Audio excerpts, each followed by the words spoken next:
and she was like, I can't get a location in Memphis. I was like, really? She was like, yeah, I can't get a location in Memphis. I said, yeah, you may have to call them because if it's not available, if it's not showing up, it's not available, you know?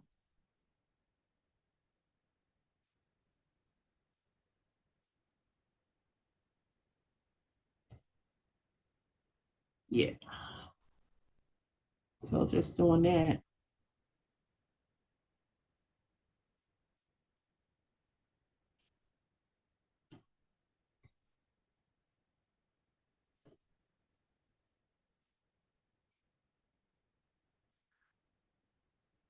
So yeah, I was because I just had a student pass and she had to go to Knoxville for the aesthetics practical. I think she took the aesthetics theory virtually, but to get it going, she took whatever date and location she could find to get it over with. Um, and this is a student going for her lash license. And I was telling her, I was like, you may have to call.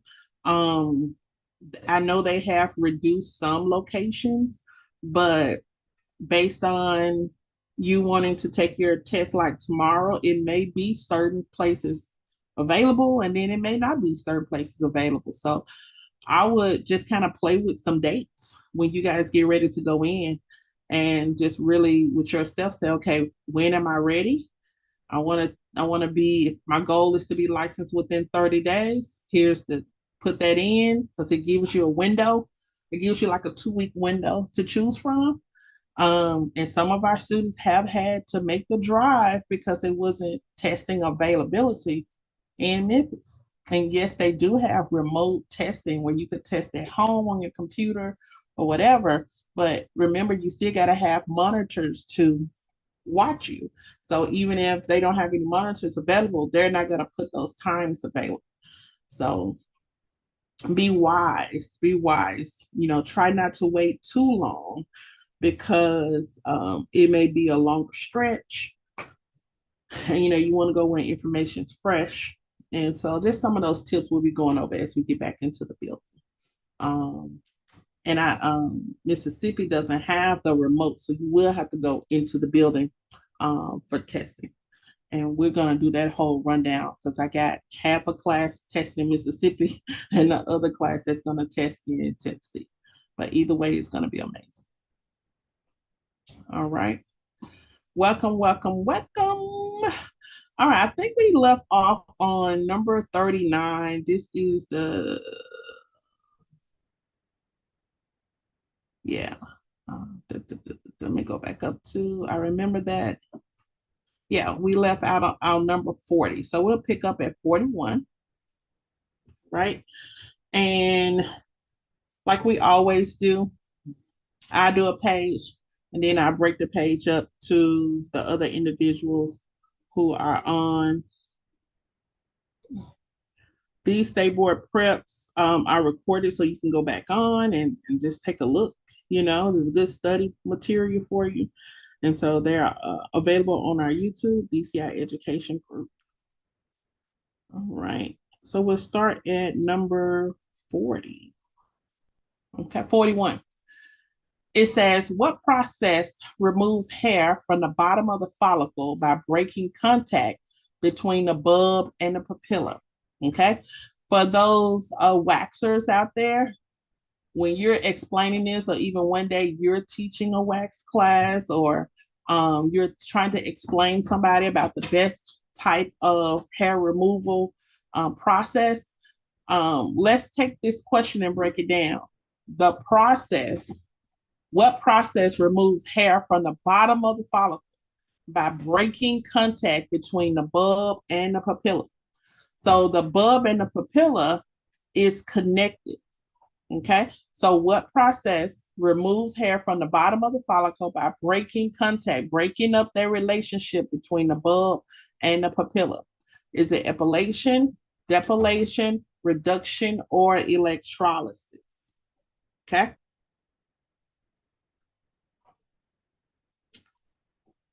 It is epilation. All right, it is epilation.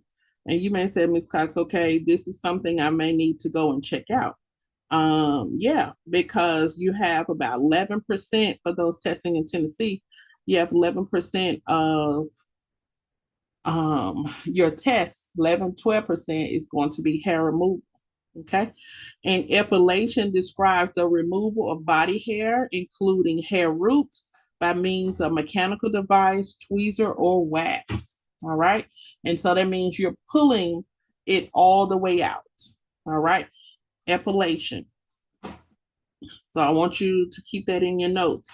And you may say, okay, this word is similar to epilation, but it is depilation. Okay. Depilation is the process of deliberately removing hair, removing body or head hair. All right.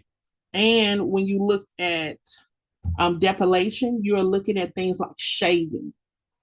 So you're not removing like the root, you're just removing what is protruded out of the skin. Is the hair still there? Will the hair go back faster? You're going to see it faster because you did not remove the whole entire hair. You just removed the hair shaft, what protruded out of the follicle. Did everybody understand that? So epilation on removing the entire hair out, the root is breaking apart, breaking away. Okay. Um, the root is breaking away. And you may say, Ms. Cox, what's a bulb? If you was to take a piece of hair and pull it and just pull it out, and you say, I pulled this out from the root, the bulb is that little white piece that you'll see at the end of that string. All right.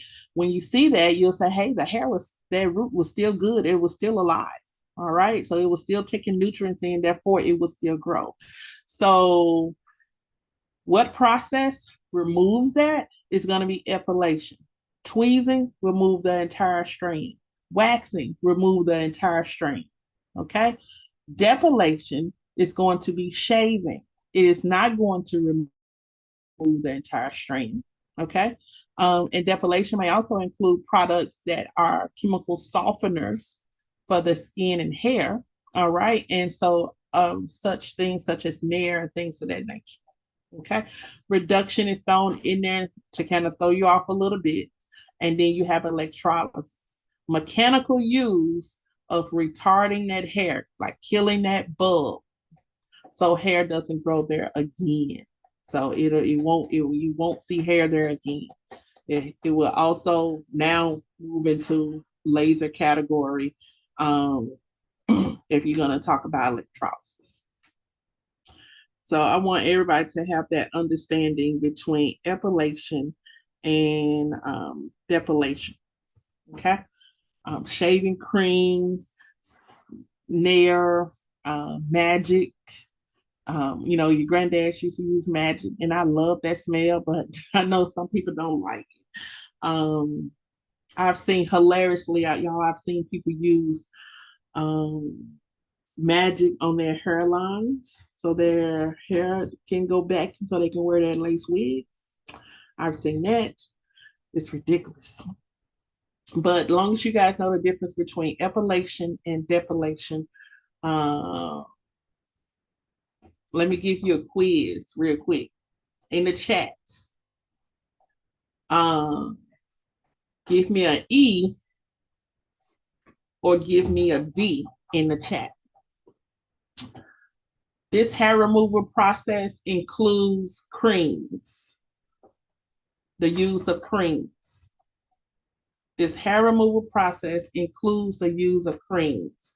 Give me an E for epilation or D for depilation. Go to the chat. I see one in the chat. I got 3 people on. Go to the chat. Okay.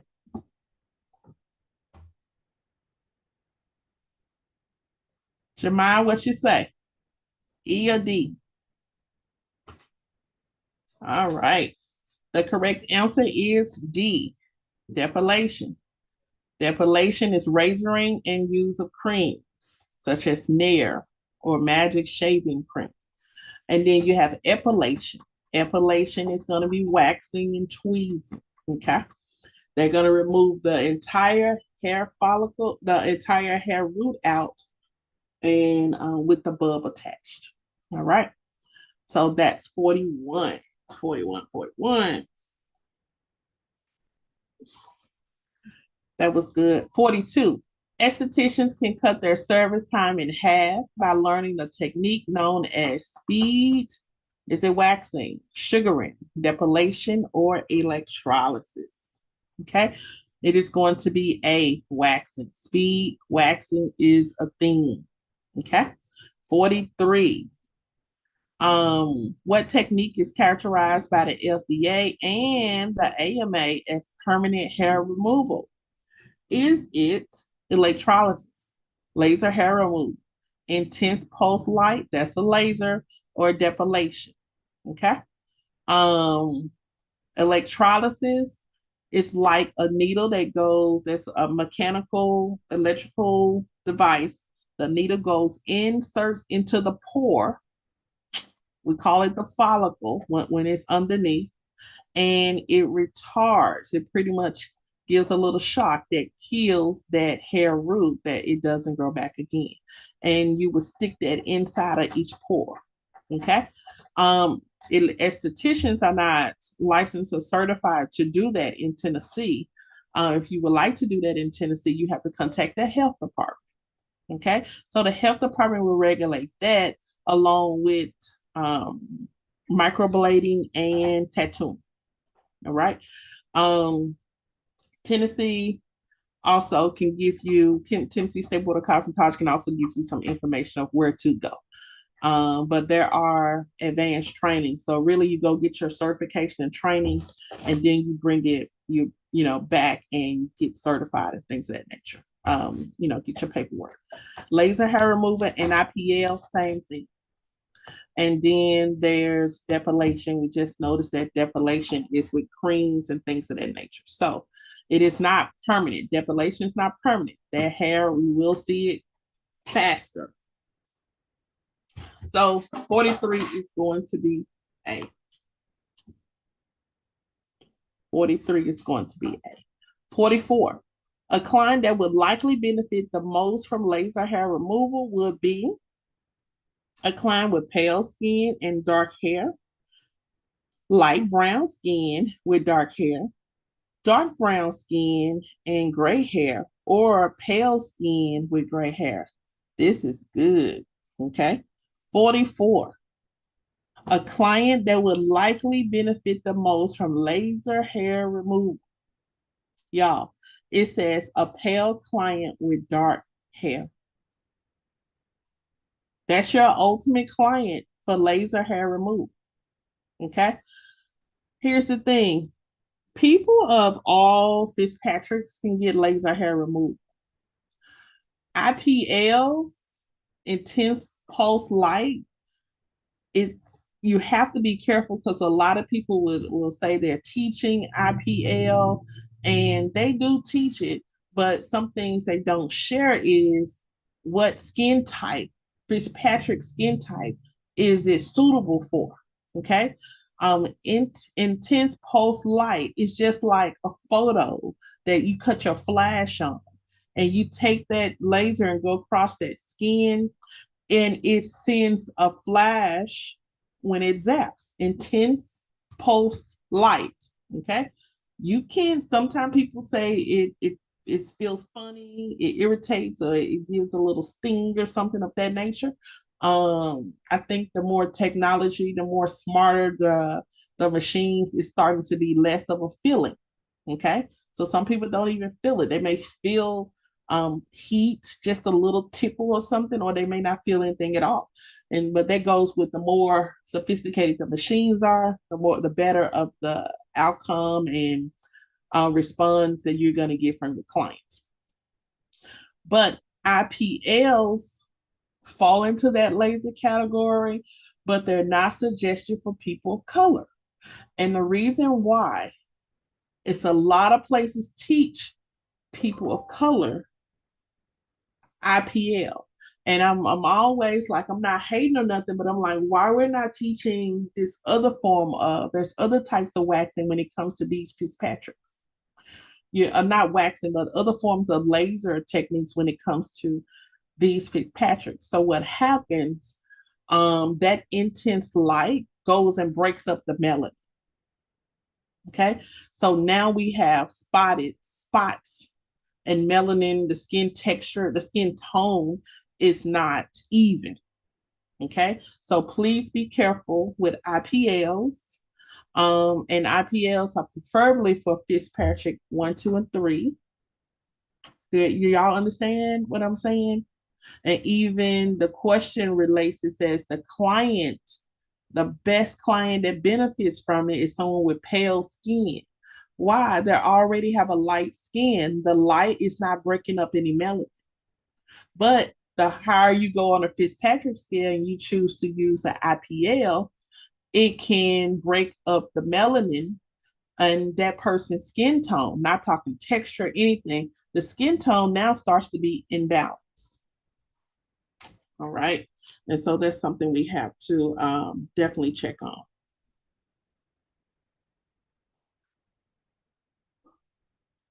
Uh, Jeremiah jumped off.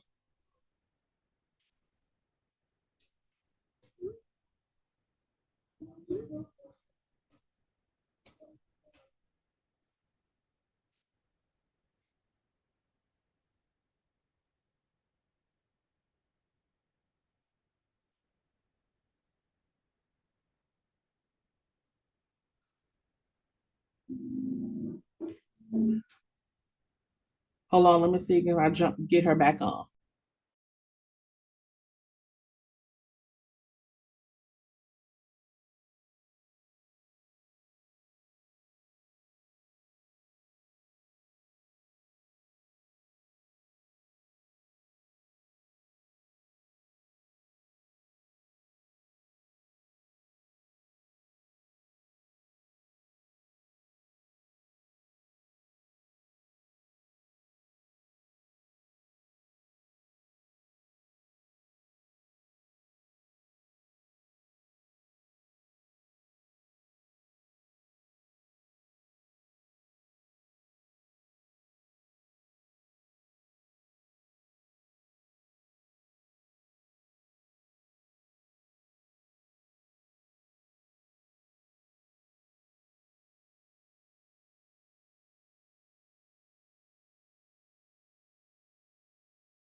All right, all right.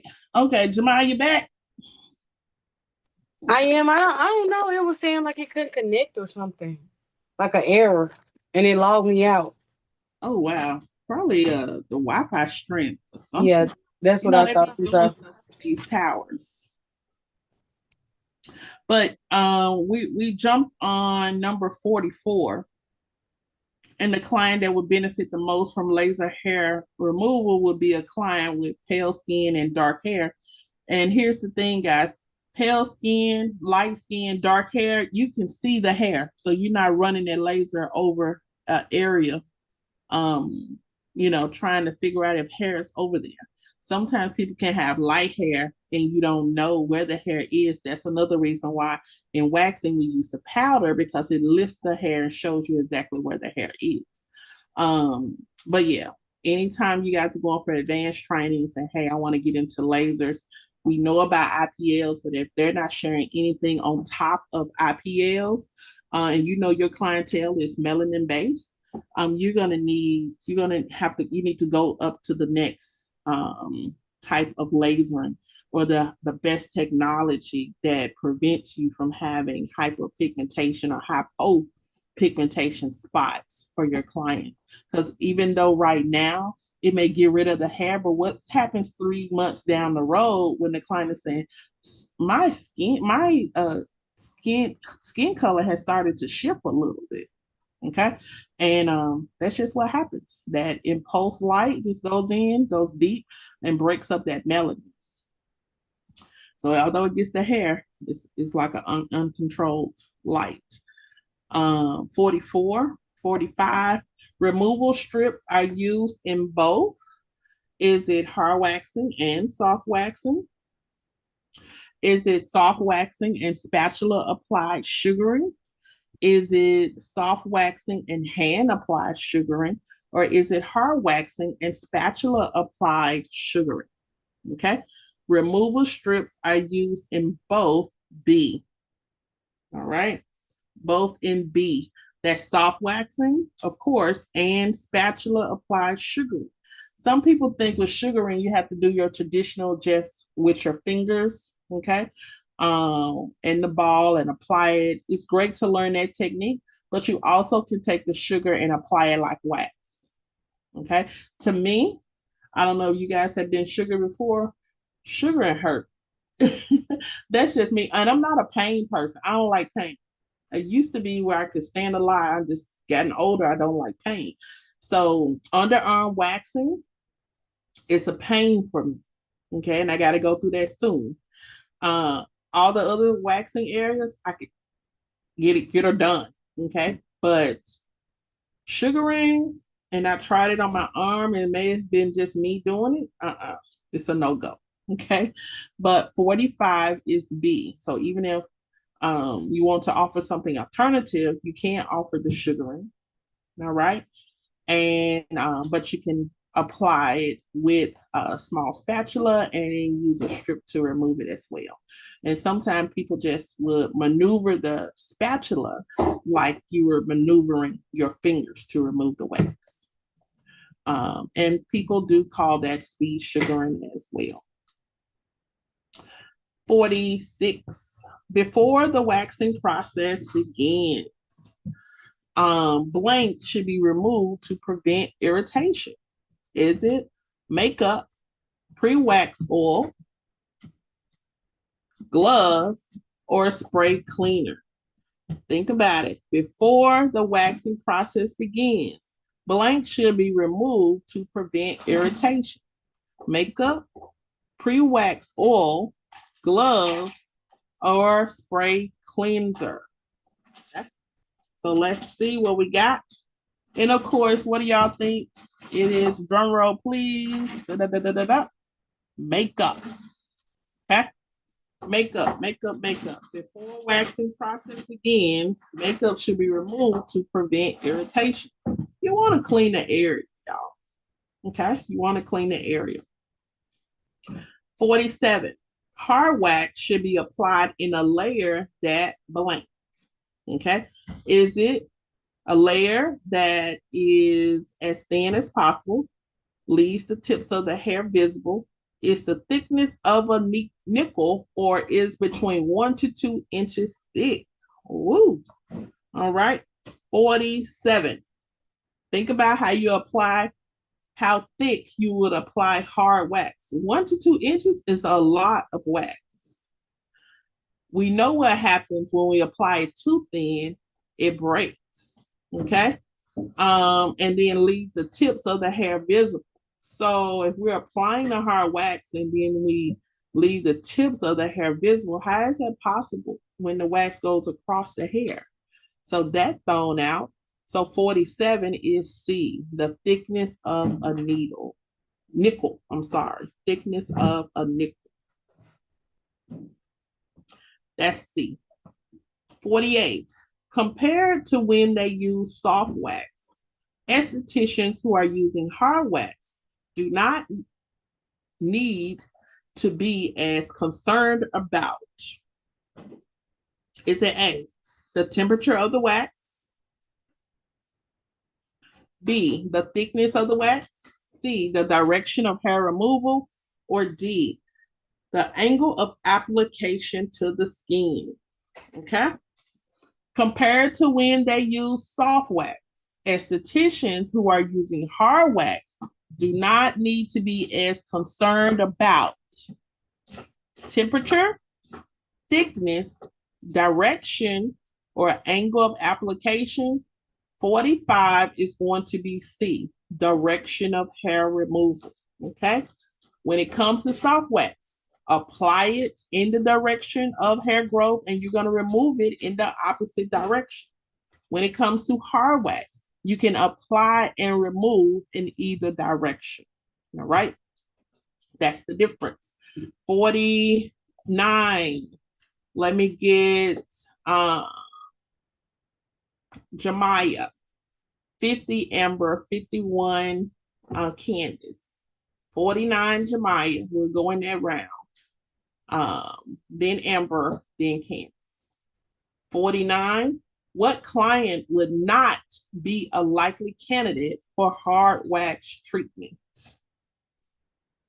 A client who is taking Retin-A, a client who prefers a blended look between a waxed back and an unwaxed chest, a client who is taking AHAs, or a client who wants a Brazilian bikini wax. The answer is going to be A.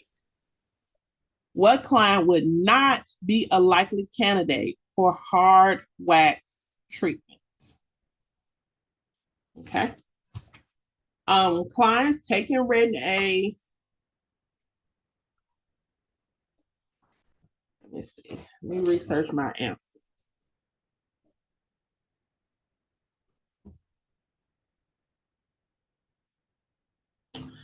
Actually, it is 49 is going to be B. Client who prefers a blended look between a waxed back and an unwaxed chest. So not a candidate for hard wax. Hard wax is probably going to remove all of it. And then a blended look, you probably need a soft wax look for that. You can find that, and I'm going to read up on it a little bit more. But 49 is going to be in section 11.6, so chapter 11.6. Have the hard wax. Okay. Have the hard wax. Okay. Let's look at 50, Amber. When should not be, and these questions are kind of worded crazy, but it's when should not be performed on, or waxing should not be performed on any client who is under the age of 18, arrives alone to an appointment, and is a minor. Is a minor who arrives with a legal guardian that has been prescribed Retin-A.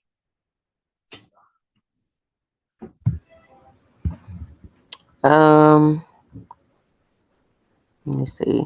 I can't really see the answers, but I believe it's a person. Let me see. What is B? What is B? B is correct. Arrives alone to an appointment and is a minor. You got I remember that. 14 coming to a waxing appointment. You want a Brazilian? No way. Right. I need a parent here because, hey, I need a parent here. Even though there are parents that let their kids get waxing really early.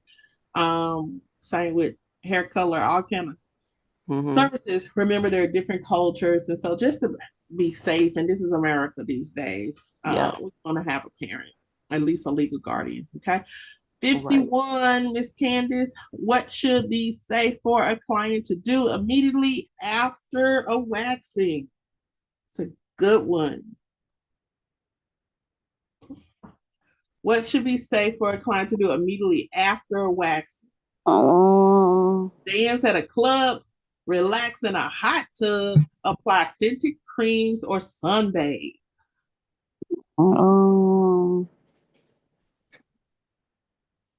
He said will be safe. Of the four. So of the four, which one would be safe? A. You're absolutely right. Yeah, you go dance at a club. Well, sitting in, relaxing a hot tub is going to cause irritation to the skin. So they ask you not to bathe for about 24 hours, but shower would be okay. Applying scented creams can cause irritation as well. And then, of course, sunbathing could cause sunburn. So those three will cause irritations to the skin. 52. Okay, we'll start back with Jemiah, Amber, and Candace. Jemiah, what item used in a wax treatment room does not need to be disinfected? Tongs, tweezers, wooden wax applicators, or metal applicators. What does not need to be disinfected? C need to be disposable. Yes, the wooden wax. We don't need to disinfect those because we not using them number one time and throwing them away. Okay. What do we call items that we use one time? Anybody? Disposable. Disposable for state board purposes. What else do we call them? Use them one time. We know they're disposables.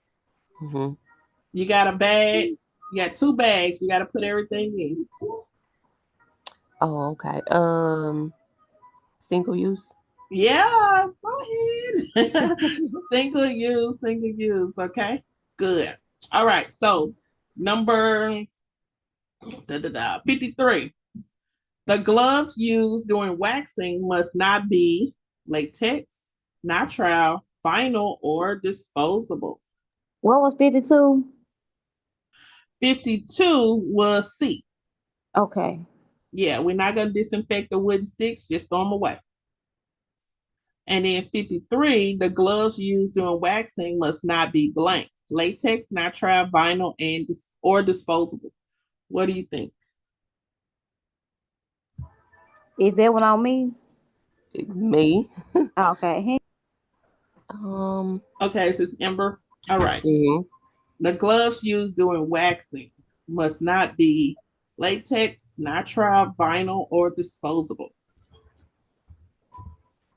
It should not be vinyl. It should not be latex. Because I was gonna say that. Yeah, a lot of people can be allergic to latex. Right. And I know I am. So it's not like a crazy reaction, but you're talking about, little itching, irritation. I'm scratching. I'm scratching like poop. But latex, 53 is latex, okay? Okay. Now for sugaring, when we're talking about gloves, they only suggest nitrile gloves for sugaring because they have a stronger barrier and it prevents the burning of your fingertips. Because remember, sugaring is in a wax pot, like, a warmer, or the sugaring is in just a container that's been heated up in a microwave. And you putting your fingers in there with like vinyl gloves on, you literally can burn your fingertips. But the nitrile gloves allow you to handle the wax, the sugar, without burning your fingertips. So for sugaring, they only suggest nitrile, and then nitrile and vinyl are suggested in your treatment rooms anyway. Okay. And, we touching someone's face, we doing all kind of stuff. You don't want them to have irritation. Latex is one of those materials that people can be allergic to. 54, Miss Candace, the correct order of steps that follow putting on gloves when performing an eyebrow tweezing is, okay, 54. Brush the brows up, clean, and prepare the skin, measure the brow. Or clean and prepare the skin, measure the brow, brush the brows upward. Or measure the brow, clean, prepare the skin, brush the brows up. Or the last one, clean, prepare the skin, brush the brows upward, measure the brow. So 54. That was a lot of words, okay? Yeah, I was looking at that. I'm like, Let me so eliminate two. I don't think it's A. Let's eliminate A and B because first thing you do, you're gonna clean, right? So it's gonna be Right. between B and D. I want to say D, but then again, it could be B because you gotta clean it first. I'm gonna say B. Cleanse B is and prepare. correct. Yeah, measure the B, brow, yep. B brush is the correct. brows. And so just look at these steps. Cleanse, prepare the skin, measure the brow, brush the brows upward. Right. That's what Okay. they want you to do. You look at them side to side, then you brush them up. Okay. So the difference is you would have brushed before you measured. And so Right. they want you to measure before you brush. So 54 is B. All Right. right. Jemiah 55 and Amber 56. 55, welcome Dallas. What technique will produce the best results when performing an eyebrow waxing with soft wax? Okay. Is it standing behind the client, facing the client, pulling the strips as far from the skin as possible, or pulling the strips with the hair growth? What technique will produce the best results when performing an eyebrow waxing with soft wax? What do you say? This mine, right? Correct. Mm-hmm. Okay, D. I would say D. No. Uh-uh. It's not G. Even though yeah, you pull the strips. Well, you don't pull the strips with the hair growth. You apply the product into the hair growth with the hair growth. You C. pull the Would it be strips, what? C? It's gonna be A. What technique will produce the best results when performing an eyebrow waxing with soft wax? Standing behind the client. Okay. Like with some, when we apply, we stand behind or we stand to the side. Every client doesn't lay down. Okay. So stand behind the client. You had stated D, pulling the strips with the hair. Okay. Okay. I'm So proud of you. with pulling the strips with the hair growth, that's not going to be right, but you're going to apply in soft wax. You apply the wax with the hair growth, and then you pull the strips against the hair growth, so the opposite direction. 55 is A. 56, Amber. What must an esthetician always do when performing an eyebrow waxing with soft wax? Is it A, face the client? B, treat the hairs close to the nose differently from those at the top of the arch? C, wax the glabella first? Or D, apply the wax against the direction of hair growth? 56. Wax the Kybella verse? 56 is going to be B. Okay, B. It says, what must an esthetician always do when performing an eyebrow waxing with soft wax? Is treat the hairs close to the nose differently from those at the top of the arch. So basically, the hair on top is not going to get the same amount of wax that you would put on the bottom. And even when I was coming through school, they would say never wax the hair on top anyway. But of course, as you know, the industry grows, there are different things. You can still cater to the top, but you would not give it the same focus if you would give the hairs that were underneath. My bad. That's oh my bad. Okay, Sean. All right, let me start with 57. And then next page, we'll add Dallas to the mix. 57. When performing a lip wax with soft wax, it is important to remember to cover the entire upper lip, the area underneath the nostrils, the insides of the nostrils, or the lower lip. Okay? When performing a lip wax with soft wax, it is important to remember to cover the area underneath the nostrils.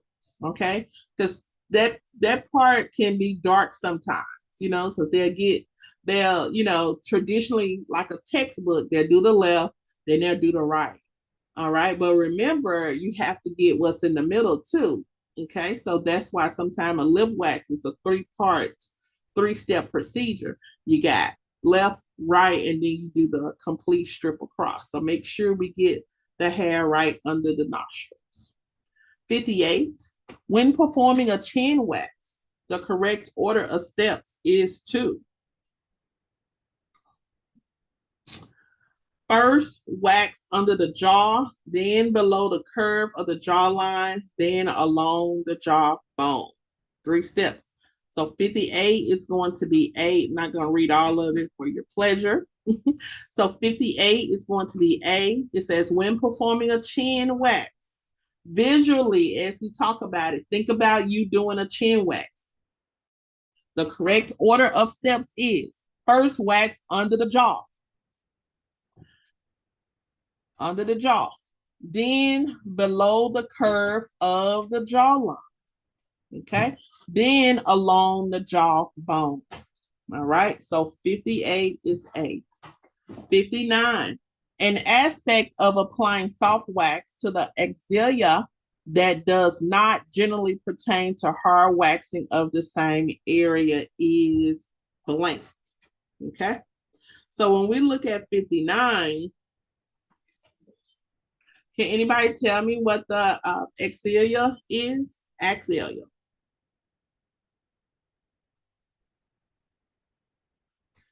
Do anybody remember? I forget. Okay, it is mainly waxing around the underarm area around the underarm. Okay, they call it the space in the underarm that contains many nerves, vessels, and muscles. So axilla would be a technical term. We're thinking about around or under that skin under the arm, that center part, and then around. So yes, can we talk about that wax? Sometimes you see people got hair going into their breast tissue. That area is considered the axilla. Okay, along with under what we call the underarms. So that's a term I don't want you to forget. Okay, and then here we go. What number was that? 59. Okay. So an aspect of applying soft wax to the underarm that does not generally pertain to hard waxing of the same area is, so 59 is A, evaluating the directions of growth on each axilla separately. So you're evaluating the way the hair grows under the underarm, okay? So remember, the way I initially teach people who've never waxed the underarm, think about it, never waxed the underarm. I like you to do multiple steps. I do like you to do the bottom. because most of the time the bottom the hair grows down. And then I want you to do the top because that hair can grow up. And then you'll do one strip across the whole area to pick up all the leftover. That's the 3-part. Somebody may say, hey, I want to just do the speed waxing. Okay. The speed waxing component is going to be individuals that go in and just put it on one area. So, and you still have to go back and do another area. But here's the thing with waxing. I like to take that parameter because if you're doing unnecessary wax coverage on areas and then repeat waxing on these particular areas, you're wearing the skin down. So the skin can become sensitized. And now it's starting to really hurt a client. And the client is like, they're positioned in their mind, I already don't like doing this. They end up coming. Let's just get it done. So you under the underarm and you got 5 to 7, I need to get that little piece. They're gonna be like, what is going on? And we know that's can be a very sensitized area. So with my underarm, I know it can be sensitive. I'm not giving you more than 3 strips. And whatever you ain't got in them 3 little pools, we ain't gonna get it. Okay. And so you may have clients like that also. So really, I want you to remember, we're evaluating the directions of growth on each underarm separately. What someone else may do may not work over here. And with my right arm, how that growth is, it may not be like the left.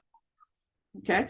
And so 59 is going to be A. You can find it in chapter 11, section 9. 60. When waxing the arms with either hard or soft wax, begin with B, the inside lower half of the arm. Let's visualize it. When waxing the arms with either hard or soft wax, begin with, take your arm, stick it out. Lower half of the arm. All right. So you're waxing the arm, no matter if it's hard or soft wax. Begin with the part closest to the fingers, closer to the hand. All right. You will not start waxing from closer to the shoulder area. You want to wax from the inside of the lower half of the arm. So you'll have your client turn their hand, their palm should be up. And so that's inside lower arm. All right. Everybody visualizing that? Take the hand, turn the palm up, and that's where I'm going to start waxing. Okay. 61. What is true? Keyword, underline true. Okay. Of a second application. Keyword, second application of hard wax while the first is setting. A, it cannot be performed on an immediate adjacent area. All right. So how are you going to apply basically another layer of wax on top of the one that ain't even set yet? Okay. And a lot of times, and the answer is A, you're not supposed to be doing that.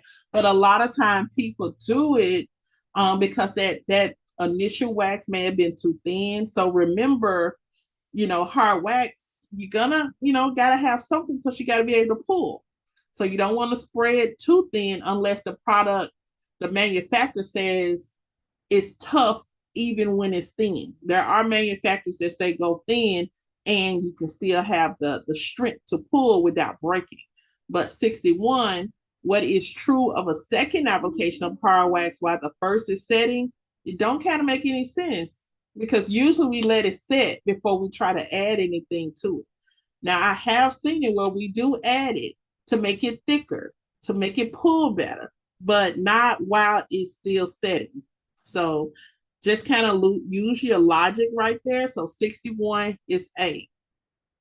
62, when performing a soft waxing of a man's chest. So we are in the area of a man's chest. Visualize it. The largest application should be no larger than which size removal strip. So now we're looking at our measurements, okay? So 62, because we don't look at our measurements, the answer is C. So I want you to circle this one or screenshot or say, hey, I got to go back to number 62 because we overlook the measurements of our tools and our supplies. And we don't want to forget if this is a question on our state board. So when performing a soft waxing of a man's chest, the largest application should be no larger than which size removal strip? And the answer is C, 3 by 9. Okay, that's a long strip. Okay, 3 by 9. 3 by 9. So you're doing a chest. Why am I using these little bitty strips that are 1 by 3? Little, you're going to take a long time getting that chest done. So 3 by 9. Okay. 63. When performing an American bikini with soft wax, the wax strip application should be 1 to 2 inches wide and 3 to 4 inches long. That's a big old strip. 2 to 3 inches wide and 4 to 6 inches long, or 3 to 4 inches wide, 6 to 7 inches long, 4 to 5 inches wide, and 6 to 7 inches long. Let's eliminate, I'm on 63. Let's eliminate C and D because y'all 6 to 7 inches long, that's a lot of wax. You're not trying to take all the hair off at one time. That's a lot of wax. And most of the time, you don't have enough wax on that strip to apply that wax going across 6 to 7 inches long. Okay. And 4 to 5 inches wide. That's really big and really long. Okay. So let's eliminate C and D. When performing an American bikini wax. Now, the American bikini wax is, yes, they still have hair, but the American bikini is basically removing anything outside of the panty. So you're talking about the top and the sides and in the thigh area. All right. And so, yeah, the wax strip application should be, drum roll, please. Number 63 is B. Okay. 63 is B. This is another measurement. So if you're a logical person, a numbers person, you can count money well, this will be a good question that you'll keep in the back of your head when it comes to these numbers. Should be a very easy one for you. So 63 is B, 2 to 3 inches wide and 4 to 6 inches long. Okay. So American bikini again is panty line bikini. Okay. Anyone knows a French bikini? Have y'all heard of American bikini other than what I just stated? Who's heard of American bikini before?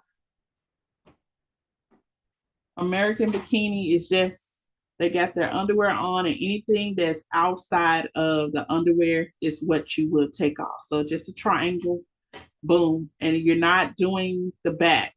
So it's just the top, the front.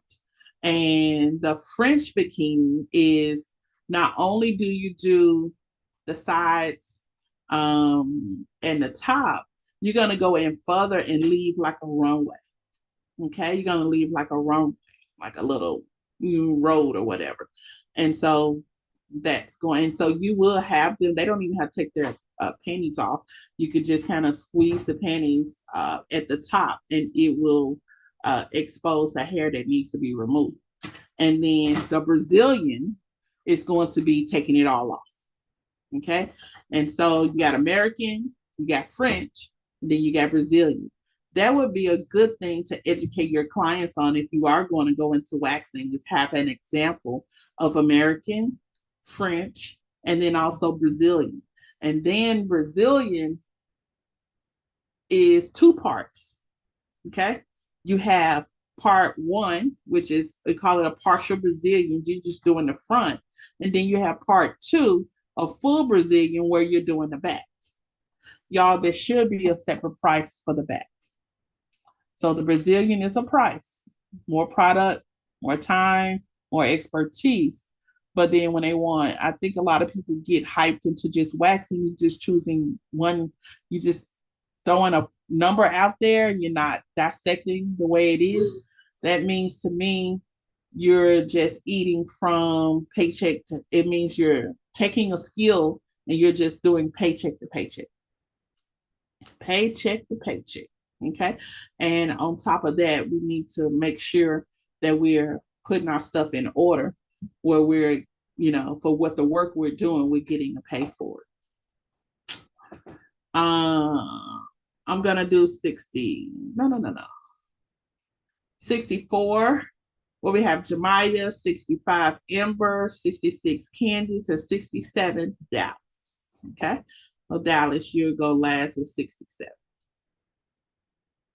64, when applying soft wax to a client's leg, the correct order of steps is inside the ankle, shin, and outside of the ankle, outside of the ankle, shin, and inside the ankle, or shin, inside the ankle, outside the ankle, or D, outside of the ankle, inside of the ankle, and then shin.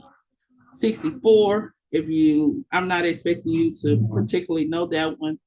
I am here to assist. What do you think before I give you the answer to it? 64. Yeah. B? Would it be B? It would be A. So 64 is A. Okay. Inside the ankle, you get the shin, and then outside the ankle. Okay. Inside and then outside. All right. Then we have 65. The business of cosmetic sales, Amber. The business of cosmetic sales, blank. Nearly total 700 million a year. Continues to show steady profits even when customers have tighter budgets at home, or is an unstable industry that fluctuates widely with the economy, or it's a traditional industry that is resistant to innovation. All right. 65, what do you think? It's B. B, correct. Mm-hmm. Continues to show steady profits even when customers have tighter budgets at home. Yes. And so as estheticians, you'll say, okay, Ms. Cox, what can I add? Y'all, let's add some makeup. Even though we like skincare, let's also add some makeup or even put it in retail. I honestly, and I'm going to tell y'all, I want to come out with a red lip because I like red lipstick.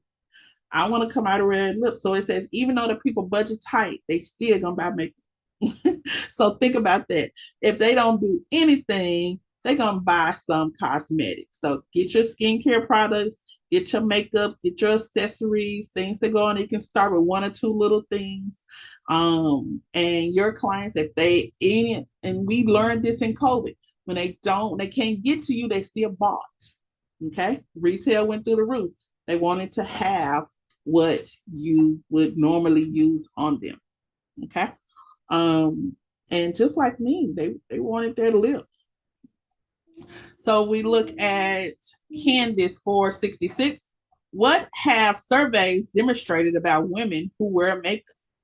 Is it wearing makeup makes them feel more confident, makes them feel superior to men, decreases their sense of self-worth, or has no effect on their self-image? A.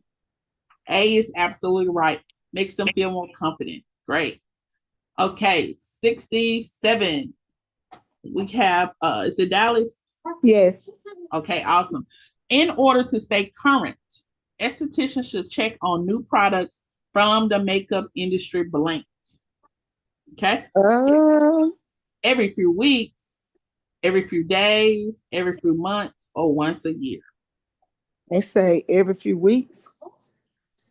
It is every few months. Every month. Make sure y'all circle that one. In order to stay current, estheticians should check on new products for makeup industry Every 3 months. You know what that translates into?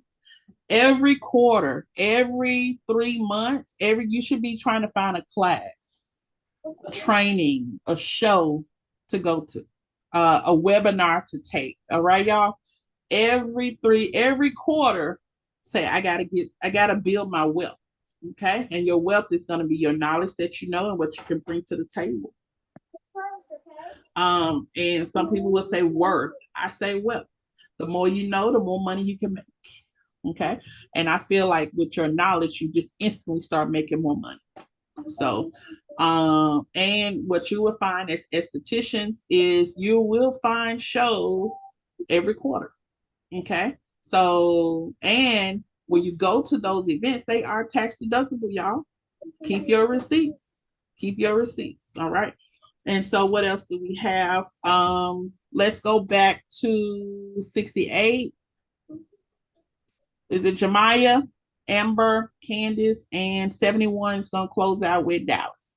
68. What is meant by complementary colors? Ooh, my favorite subject.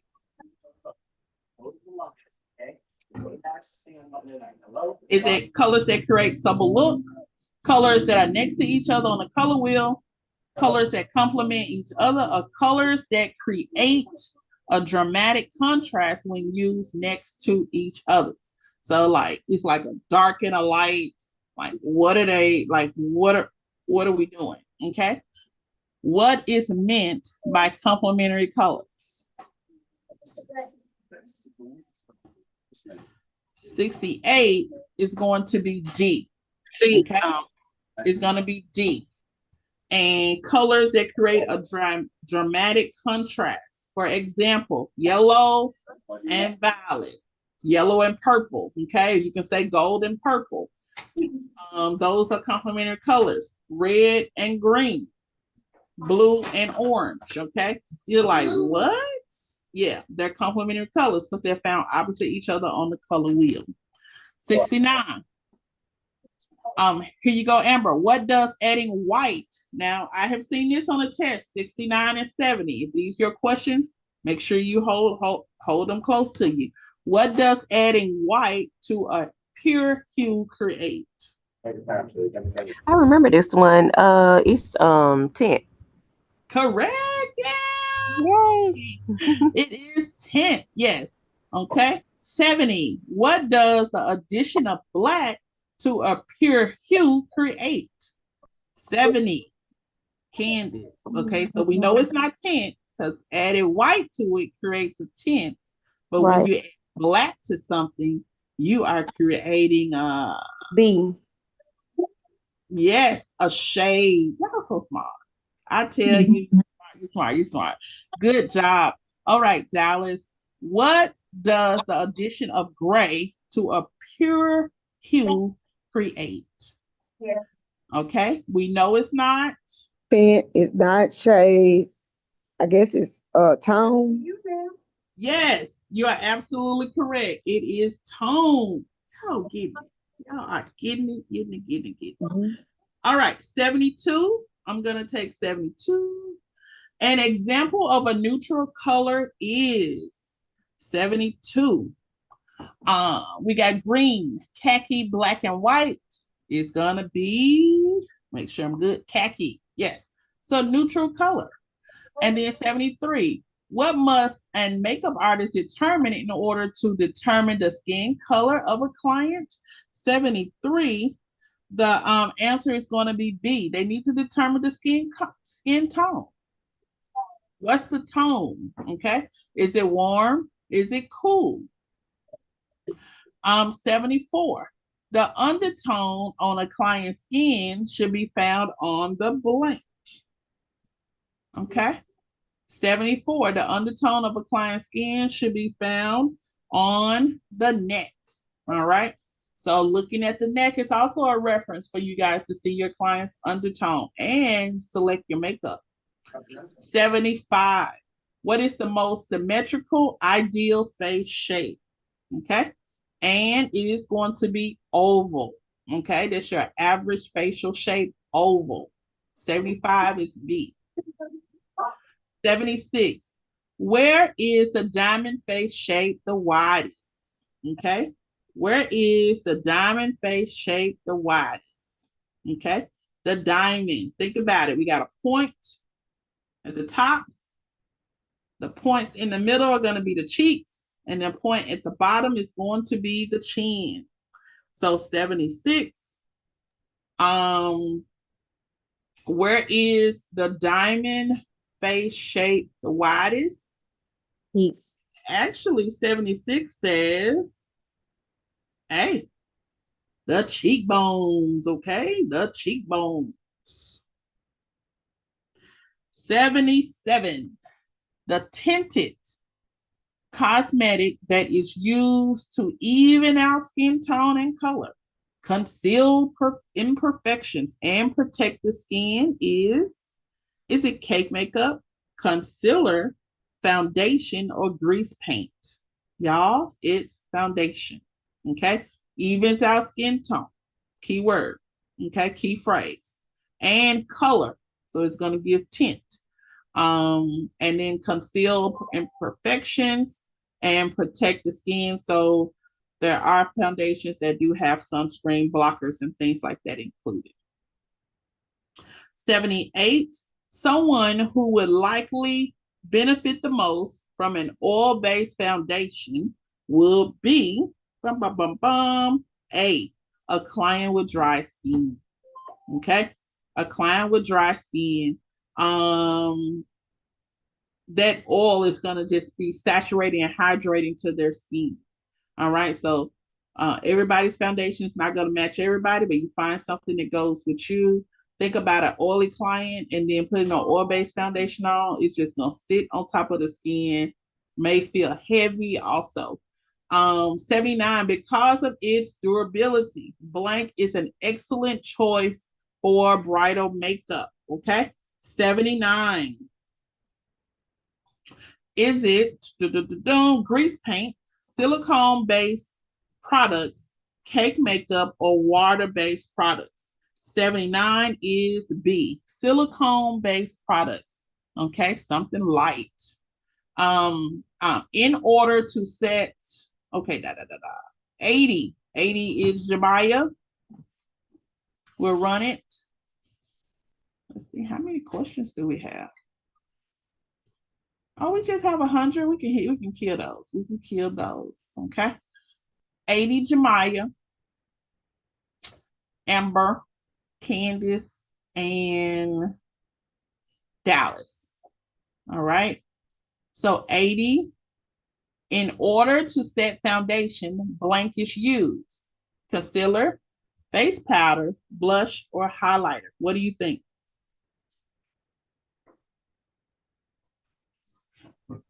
To me, it's kind of tricky. I Set would foundation. eliminate the. You want to D? eliminate B? Why? I said D. Okay, B. okay. Yeah, The because you answer don't was use B. highlighter to set foundation. Okay. Give me one more, you eliminate. Blush. Yep. So now it's A and B. In I order to was set foundation. B. There you go. It was kind of like a little blood moment then, because I do makeup all the time. It was so powder. Okay, Yeah, gotcha. but you know what? The concealer is the trickiest thing. So even though the book will say concealer goes first for the imperfections, you have a lot of people that now do concealer last. So that will be tricky also. So yeah, 80 is B, face powder, keyword set foundation. Okay. 81. How should a makeup artist transfer products from their containers? With a disposable spatula, with the fingers directly squeezed from the tube, or with a reusable brush? 81. We know this. With a disposable spatula. Correct, with a disposable spatula. Great, great. 82. Because of the way it is used, what type of product is most vulnerable to contamination? 82. Because of the way it is used, what type of product is most vulnerable to contamination?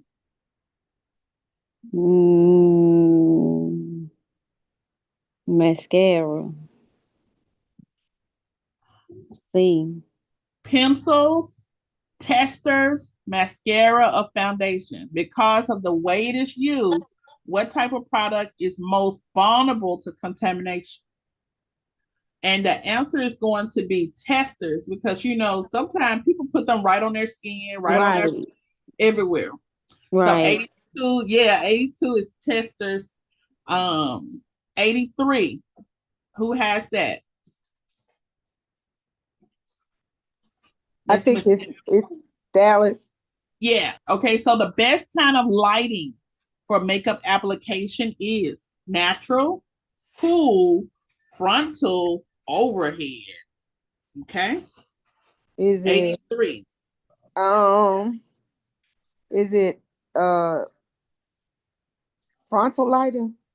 That is correct. 83 is frontal. Okay. 84.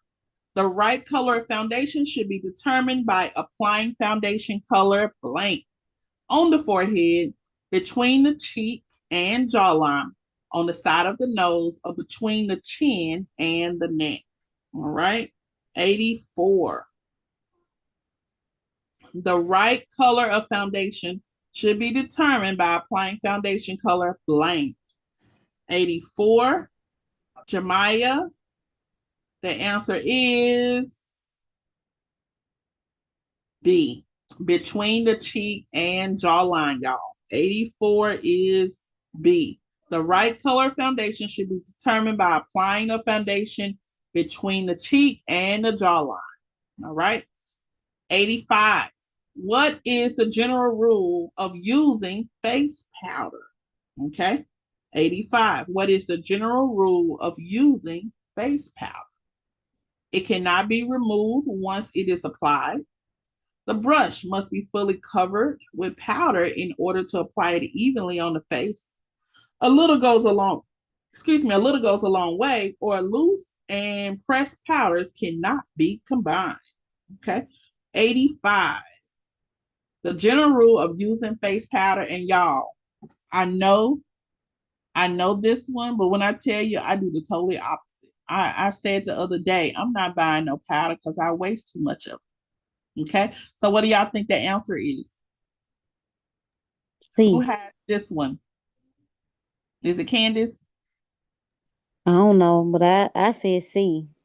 Okay, it is C. You're right. A little powder goes a long way. All right. 86. What are bright, light, reflective colors best for? Is it deep set eyes, wide set eyes, protruding eyelids, or closed set eyes? What are bright, light, reflective colors best for? And it's going to be 86A, deep set eyes. All right. Got them bedroom eyes. 87. What part of the eye should the highest point in an ideal eyebrow arch align with? Is it the outer edge of the iris, the inner edge of the iris, the center of the pupil, or the inner corner of the eye? 87 is A, the outer edge of the iris. Okay, the outer edge of the iris. And a lot of times people like to look at you straight in your eye and say, they look in the middle and say, oh, that's where it should be measured. But it says the outer edge. So you'll just go over a little bit more, and that's where that arch should be. 88. In order to help with the makeup design process, a bride should bring D, a photo of her dress. Okay. 89. What is a general rule to follow in working on a film shoot? C, use more intense colors on the eye so they can see it. Anytime you're filming TV, you're going to use more. Okay. 90. Strip lashes are another name for band lashes, tabs, individual lashes, or synthetic eye extensions. Synthetic extensions. 90 is going to be A, band lashes. Okay. 91. What are the type of artificial lashes? Are small clusters of 3 or 4 lashes on one point of attachment. Strip lashes, band lashes, tabs, or individual lashes. 91 is going to be C. Okay? 91 is going to be C, tabs. 92. A safe place to apply an allergy test for eyelash adhesive, that's eyelash glue, is going to be C, behind the ear. Okay, 92 is C. 93. What is the rule to follow when removing clients' artificial lashes? The rule to follow is A, start from the outer corner. Okay, do not start from the inner corner. Start from the outer corner and peel it back. 94. The makeup technique where a small handheld device made up of tiny needles is used to add pigment to the skin is called. The makeup technique where a small handheld device made up of tiny needles is used to add pigment to the skin is called what? 94 is C, microblading. I'm going to take it on home, y'all. 95. What type of makeup career might require an artist to join a union? Camouflage work, television work, spa work, or restoration work? Television. If you always want to work on set, to really get paid what you're worth, you should join a union. You cannot work on, most of the time it's in the contract. So when these movies come to certain towns, you cannot work on the set unless you are a part of the union or you're getting union hours. Okay? Which means you probably got to do a lot of free work to get union hours, a lot of volunteer work to get union hours. Once you get union hours, you'll start with union pay. Okay? So without being in the union and without getting union hours, and you say, I'm just doing makeup and I'm a celebrity artist, but you're not in the union, you're not getting paid nowhere near what you're worth. The same thing for hairdressers and estheticians. Get in the union. Okay. You can't pay bills off of a ad on Instagram or a reel or anything like that. So a picture that don't pay the bills. Okay. And a lot of reality TV I've seen get jolted when it comes to pay. And so this is what you want to do, go for the union. All right.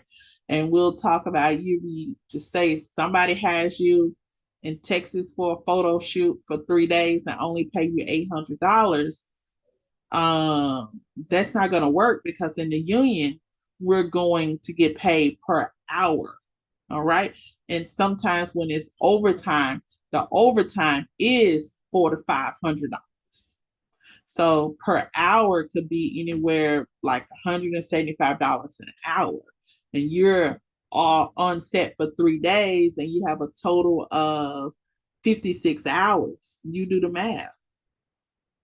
Okay, so a lot of times people are saying they're celebrity that. Actually, do they got a union card? And you can't even cut hair in California on any set without a license or a piece of paper, piece of permit from anywhere. So my little time to just push y'all working on set and also push getting the union. So 95 is B. 96.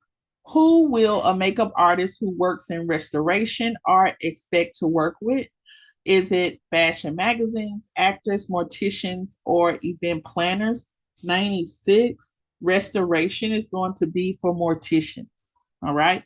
You build something, resculpting something, restoration. All right.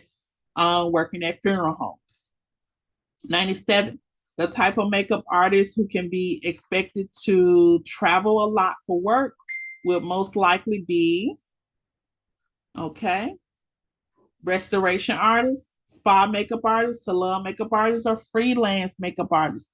97 is going to be a freelance makeup artist. You may work for a company. You may work for one particular person.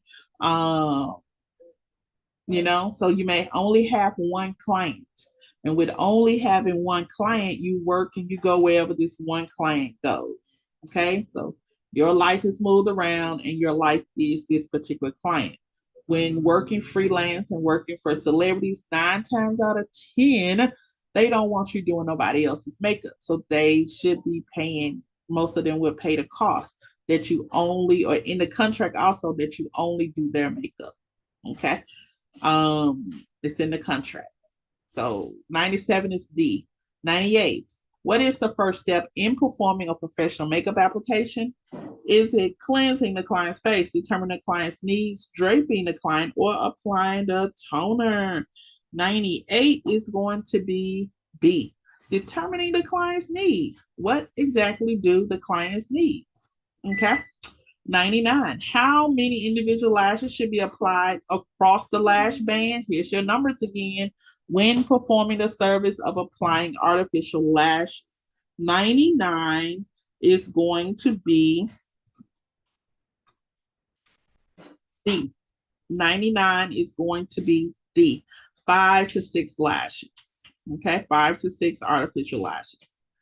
100. When performing the service of applying artificial lashes, blank. Apply eyeliner first. Okay, when performing a service of artificial lashes, the book would like you to apply the eyeliner first. All right, let's look at, that's it. Yep, 100 was B. So y'all, we finished that. State Board Prep 3, hair removal, facials, and makeup.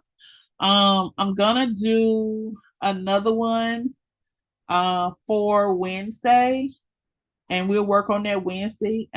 Friday is Good Friday, so we won't have class, but we'll be back in the building on Monday. So I'm super, super excited, pending inspection, but everything is well. It's the way we left it. So we just gotta, they've already been informed that we're going back. And so I'm just waiting for one day this week for them to come check it out. But in the meantime, I can't wait to see y'all. Look for me to drop another study guide. It's just gonna be a combination of all of your State Board Prep stuff. And we'll work on that one for Wednesday. I'll probably do 50 questions, but you'll see these again in the classroom. Okay. And when I say State Board Prep, as far as one of the announcements, you'll come in one night and I say, this is our exam. You'll start taking the exam, we'll grade it, and then we'll go back over the ones that we missed to get us back where we need to be. Okay. And we'll also have a strong follow-up on our practicals. So if you need anything, don't hesitate to give me a call. Still working on some things with Miss Richardson. But until next time, y'all have a blessed and amazing day. You can find this study guide still in the Facebook private group, and just look for the just a combination of study guides 1, 2, and 3. Look for that by tomorrow. Okay, y'all have a blessed and amazing day. Love y'all. You do as well.